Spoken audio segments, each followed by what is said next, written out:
Rekan saya dulu ya. Helmi ada langsung dari Arlington, Virginia.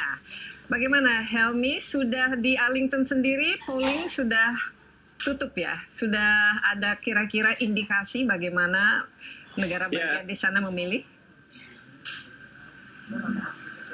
ya Pak Desi dan pemirsa CNN, betul di sini TPS tutup kira-kira 1,5 jam yang lalu ya.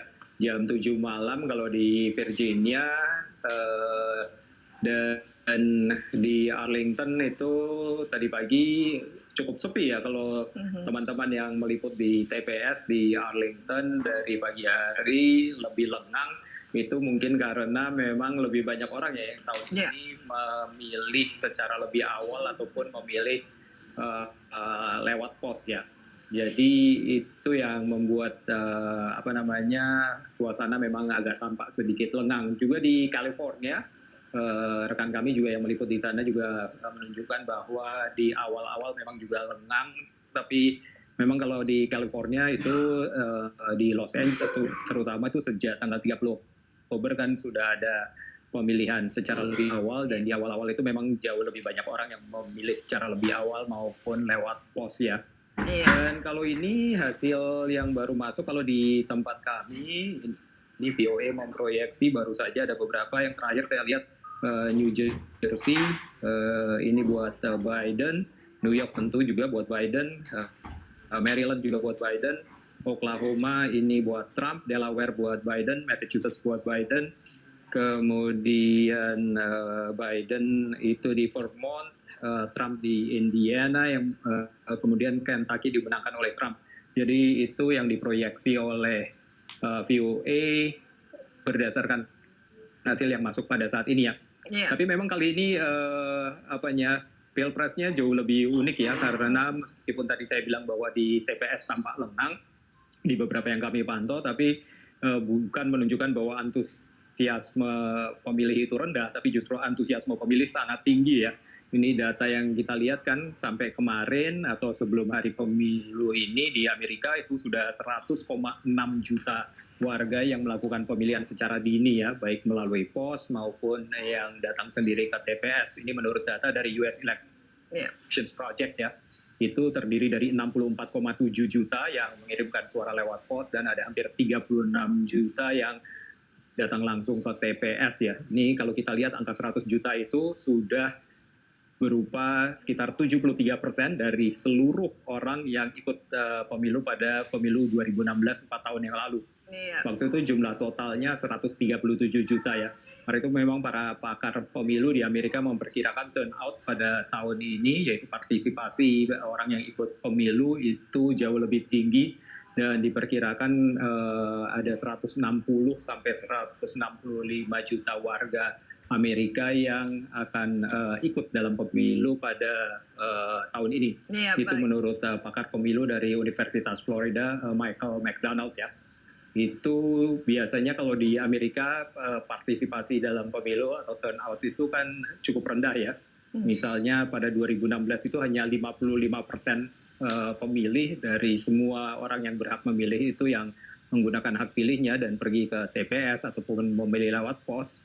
Nah itu tahun ini mungkin diperkirakan angkanya bisa naik hingga 65%. Helmi, mungkin saya bisa potong sedikit, ingin menanyakan, karena mungkin di Indonesia kita kurang paham ya, karena setiap negara bagian kalau tidak salah itu memiliki caranya sendiri ya untuk melakukan voting, dan di sini kita lihat lebih banyak yang melakukan voting lewat surat ya, lewat pos. Dan tadi walaupun Helmi mengatakan bahwa ya ada 100 juta suara, tapi lebih besar itu lewat pos. Nah ini karena pandemi COVID-19 itu sendiri, dan bagaimana Helmi? Karena ini menjadi salah satu yang dianggap kontroversial ya, email voting ini, khususnya oleh pihak Donald Trump dan partainya.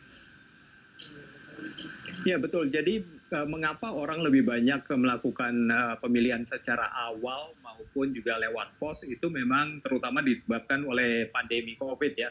Jadi orang takut ketika pada hari hanya, yaitu hari ini, itu kan biasanya orang berdesakan di TPS ya, sehingga antrian panjang, orang berdesak-desakan, padahal kan dalam situasi pandemi harus menjaga protokol kesehatan, menjaga jarak, dan memakai masker, sehingga untuk menghindari itu banyak yang lebih memilih untuk mengirimkan lewat pos.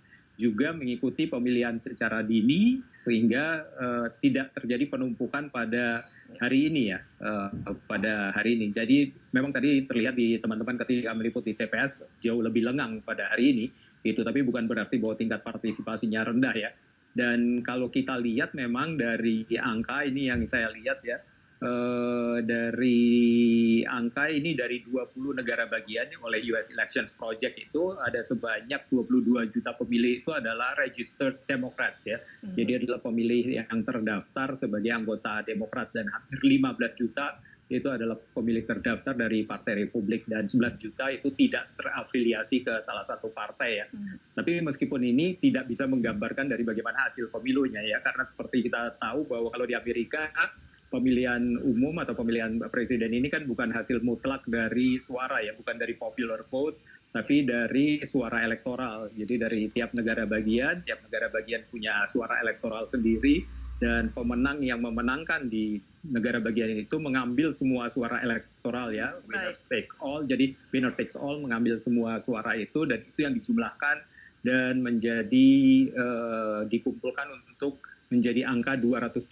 Siapa yang bisa mendapatkan angka suara elektoral 270 lebih dahulu atau mengumpulkan angka 270 yang akan keluar sebagai pemenang menjadi calon atau presiden terpilih. Baik, memang Helmi, terima kasih banyak standby. Nanti kita akan bergabung lagi. Tapi yang jelas sistem pemilu di Amerika Serikat agak sedikit berbeda ya, karena ada yang namanya popular vote, yaitu berdasarkan jumlah suara dari para pemilih, dan juga yang disebut sebagai electoral college. Jadi dari kontribusi suara dari masing-masing bagian negara, sehingga misalnya kalau tahun 2016 Hillary Clinton menang lewat popular vote sebesar 3 juta suara, tapi kalah menjadi presiden Amerika Serikat karena Donald Trump memenangi electoral vote-nya, memiliki suara lebih dari 270. Sekarang kita mungkin dengan update ya terakhir